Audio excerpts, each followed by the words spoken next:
At narito na naman na mainit na balita mula sa mundo ng social media natin sa inyo ni Madam Chika. Isang matinding balita ang umabot sa Korte Suprema tungkol sa isang kasong sabuatan na kinasasangkutan ng ilang mga prominenteng personalidad, kabilang ng anak ng dating Pangulo at kasulukuyang leader ng bansa na si Ferdinand Bongbong Marcos Jr. Ayon sa mga ulat, tinanggap ng Korte Suprema ang isang kasong isinangkot ni BBM at ilang pang mga miyembro ng isang tinatawag na pulveronic na grupo. Ayon sa mga dokumentong inilabas ng Korte Suprema, sinasabing may mga ebidensya na nagpapakita na isang malawakang sabuatan upang manipulahin ang mga proyekto ng gobyerno.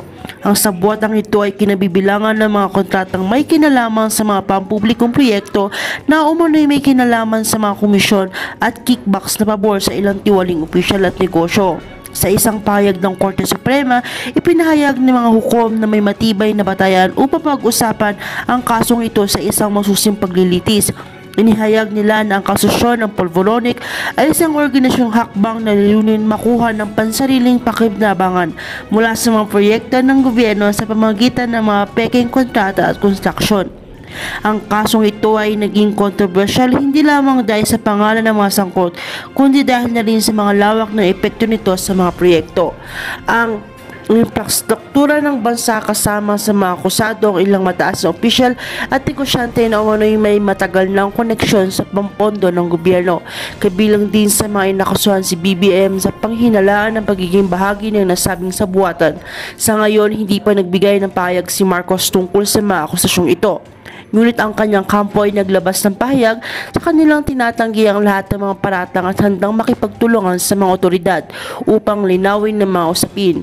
Naniniwala ang ilang mga eksperto magbibigay ng malaking epekto sa politika ng bansa, lalo na sa reputasyon ng kalusukuyang administrasyon. Patuloy ang investigasyon ng Korte Suprema at inaasahan na mga susunod na linggo ay magkakaroon ng mas malinaw na pag-unlad ng kaso. Ang buong bansa ay nakatutok sa kinalalabasan ng isyong ito at tiyak na magdudulot ito ng malaking pagbabago pagtingin ng publiko sa pamahalaan ng mga akusasyon leader ng bansa. Maghintay tayo sa mga susunod na balita ukol dito. Iyan ang latest na balita ukol sa kasong ito na kinasasangkutan ni BBM at ang Pulveronic na sabuatan. Manatiling nakatutok sa aming mga updates at susunod ay maaari ring panoorin ang video na ito. At kung bago ka pa lamang sa akin channel, ay huwag kalimutang mag-like, share, and subscribe para update ka sa aming bagong balita.